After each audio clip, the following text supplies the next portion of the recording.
Have you ever had issues maintaining your shrimp aquarium and not having success with survival rates after you've maintained it? Well, today I'm going to go through and show you the step-by-step guide on how you should maintain your shrimp aquarium, specifically Caridina shrimp. As you can see, this has been overgrown. I haven't done much to anything in this studio for a couple of months. So let's show you how you maintain your shrimp aquarium correctly during maintenance day. First, we're going to start off with getting these overgrown floating plants out. Then we're going to scrape the glass. Then we're going to do a water change. And we're going to show you the exact way to do all of those to make sure you have the highest survival rate after you've done your maintenance. As we're looking at this, the floating plants have just been overtaken in this aquarium, which is awesome. The Caridina shrimp and shrimp in general, because I have both in here, Caridina and Neocaridina, love to hide out in the top part. So the very important part of this, since as you can see, it's about an inch of overgrowth of floating plants. I know it's been a while since I've done some maintenance, but basically when you're getting ready to pull these out, you want to make sure there's no shrimplets. So I have a lot of buried Caridina and Neocaridina shrimp in here, which mean that they are ready to have offspring. And I don't know which ones have and which ones haven't already. And they love to be up in this top area and feed off of the biofilm that is accumulated on my floating plants. So you want to be very cautious when you go through and pull all of these out that there are no shrimplets. So I'll show you the exact way I do this to make sure I have a higher survival rate and I'm not getting rid of any of my shrimplets. You can just tell that this is hyper overgrown. So what we're going to go through and do is maintain and take all of these out. And the correct way to do that is to, whenever you're going through and removing these from the top, you want to create an area and space that you can do a little shake. So as you're shaking these out, you're just making sure there's no shrimplets stuck inside of them. Then you can pull them out. You can put them in other tanks or give them to your local aquarium store. But let's go through and take care of this part first so we get some more light in this aquarium.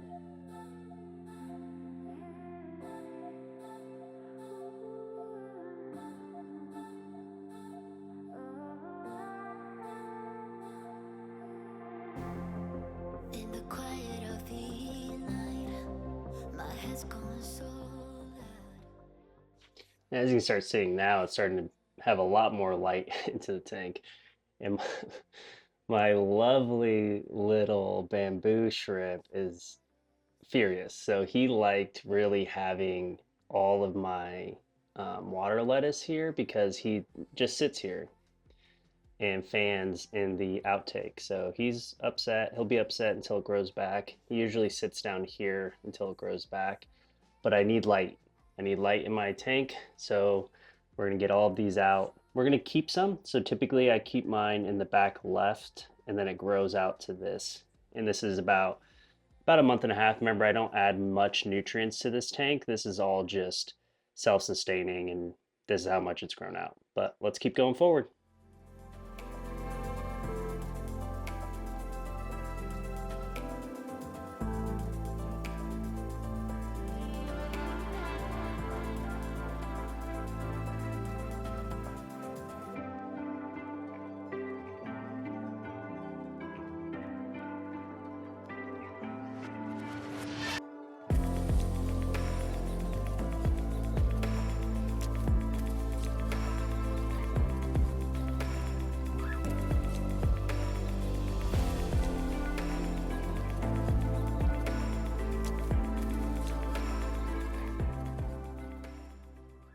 All right, so way different. I can actually see into the tank now, comparative to what it was. Now, I didn't get rid of all the floating plants, don't worry. I have some right here in this bucket. These are the ones that are gonna go back in. I might pick some out from this thing that's overflown. As you can tell, too many floating plants. There are also some floating plants that I planted that are just around. So I'm going to fix this up really quick. But basically what I'm going to do is I'm going to get rid of some of the floating matter in here. Then we'll do a glass scrape and then we'll do a water change. I'll show you how much water you should do in a water change to prevent any sudden parameter changes. So you're not having any high fluctuations between your water parameters that may impact the shrimp. So basically what you want to do is make sure you're only doing about 10 to 15. On this one, I probably will do about 20%, but that's because I know exactly the water parameters I'm going to add from from my RODI. So we'll go through and talk about that when we get there.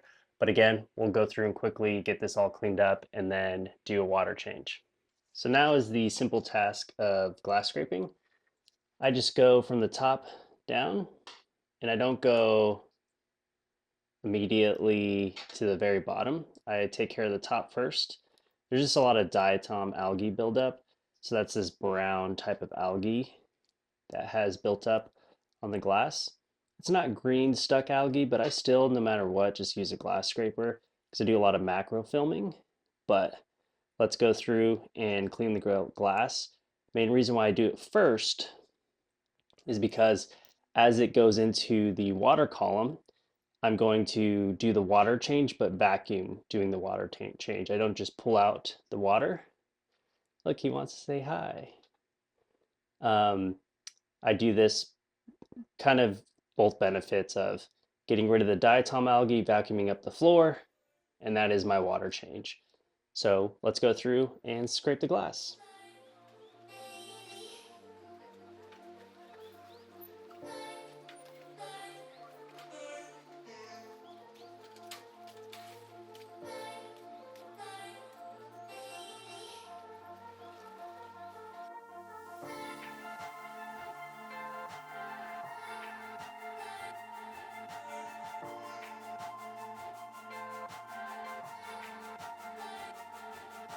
All right, so I took the intake, outtake out. I needed to clean that as well.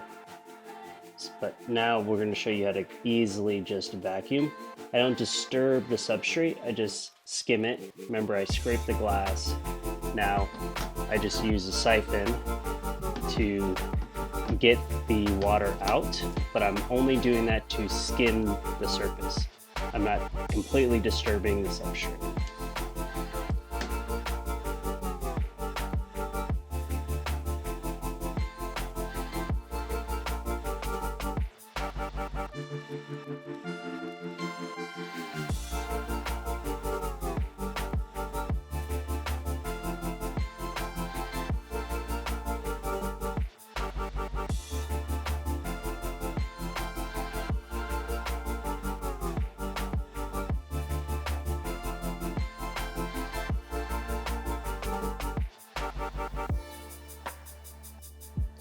Now, when you're doing this, you got to remember that you need to be worried about your shrimplets. So I have a bunch of baby shrimps right here.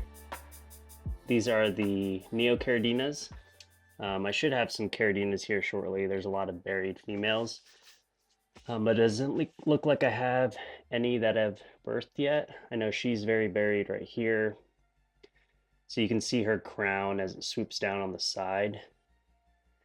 That means it's a female, but I'll give you a close-up when I see and can get a good shot of her fanning her eggs. But yeah, so you just gotta be careful. I also have a Pinocchio shrimp in here, and that was super cautious when I was up at the top.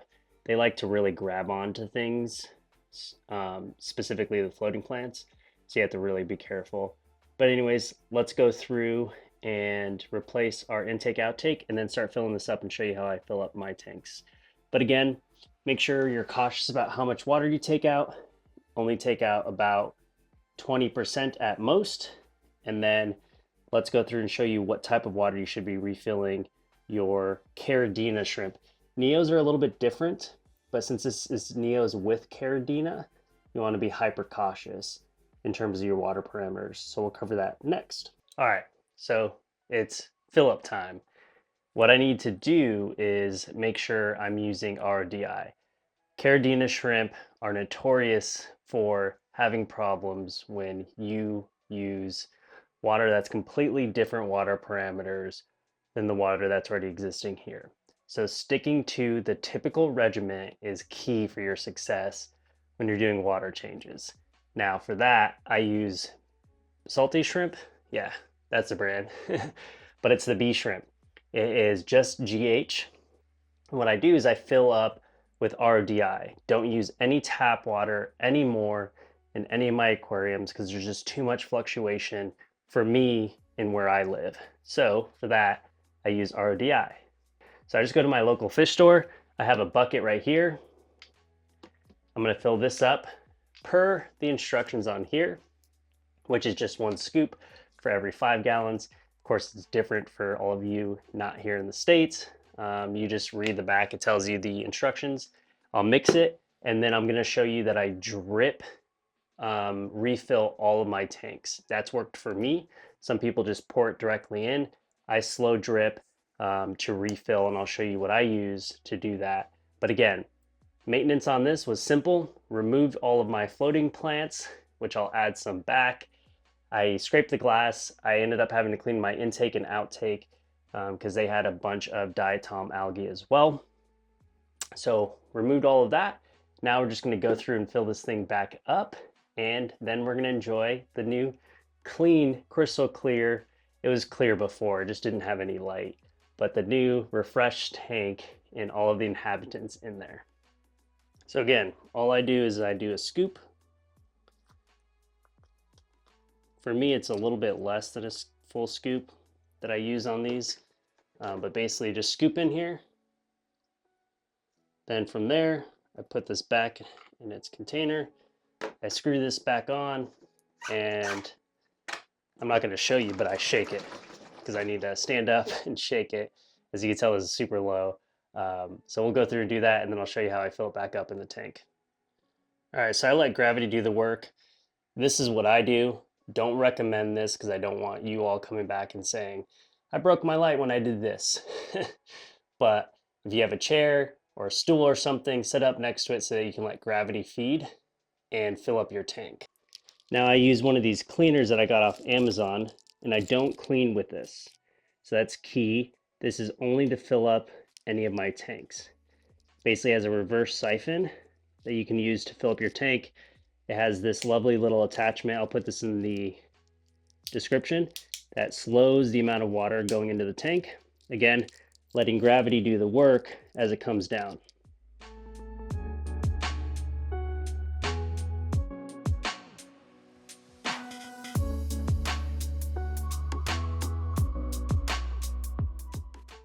So now that I pre-primed this, all I need to do is just decide how quickly I want this thing to fill up.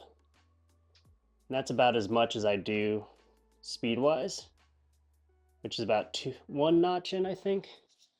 And then I let it slow fill till it's all the way full. That's what I do. I let this drip acclimate. It's definitely not slow dripping, but it's definitely slower than what you typically have when you just pour directly in. Again, Caridina shrimp have a very hard time when it comes to large fluctuations in water changes, so I slowly introduce the water in. That's what I do. Now, this is definitely more. It is full to here, so that's 20%, but I haven't topped off in a while. So what I'll do is I'll fill it up to about here, and then I'll just do ROI for the rest. So again, this is my regiment. This is a little bit more because it was lower to start out with, which typically I would have filled it up the day before I was going to do something like this. But 20% is okay. Highly recommend 15 to 10% water reduction out of the tank if you're newer to this. If you're more experienced, you know how much your tank can handle, but again, drip acclimating this back into the tank is key for success and no die-offs. All right, so we filled this thing back up. It has ran for a little bit as I cleaned some of my other tanks. It looks amazing. So a couple key notes that you want to be aware of. Once you've filled it back up, if you have any immediate molts from your shrimp, then something went wrong. It could have been the temperature of the water. Mainly, majority of the time, it's from parameters. So watch the next 1 or 2 days to make sure you don't have any shrimp molts. They shouldn't be molting right away. I guess if you see 1 or 2, you're fine. But if you see most of your shrimps molting, definitely from a water parameter perspective. That's why I highly recommend using RDI remineralized when you're using that for Caridina shrimp. Now, Neocaridina, you can kind of get away with a lot more, but Caridina shrimp, they're very sensitive. So I highly recommend making sure that you're adding the same parameter-based water into your aquarium. And the only way to really do that is with RDI and remineralized. Reason being is that you never know how your state or city or wherever you're at, how they're purifying that water that's coming out of your tap. So even if you're using tap with dechlor in it, you don't truly know the mineral count that's in that water. So and it fluctuates because they treat the water differently as the quarters go along within the year. But anyways, those are just some tips if you're seeing molts immediately. Also, I went back through and added some of my floating plants. This is what I had and started out with from my last maintenance. And then you saw how much there was before. It looks extremely clear. So excited about that quick maintenance that I did on this aquarium. Cleaned the glass as well, so we're all set. Cleaned all the diatom algae off of my intake and outtake. So we're all set there. Now it's just time to let this thing run again for a couple of months. We'll check back in. We'll be having a how do I breed my Caridina shrimp video come out soon as well. I'll show you some of the buried shrimp too in that video. But until next time, let's see this fly through. I'll show a before clip and then an after clip, and then we'll capstone this.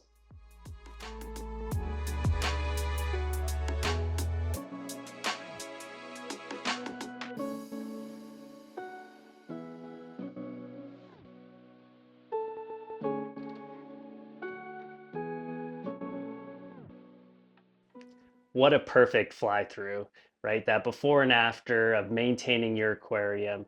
Hopefully you found this step-by-step guide on how you maintain your Caridina shrimp tank helpful. We went through and made sure you're aware of what you need to do from an overgrowth of floating plants if you have floating plants. We also talked about glass scraping, how I go through and clean my glass. And then we also talked about the most important part, which is your water parameters, right? And making sure you dial those in whenever you're doing a water change on your Caridina tank. But until next time, well, I guess not. If you haven't checked out one of my latest videos, check it out right here. And now, until next time, I'll see you all on the next video.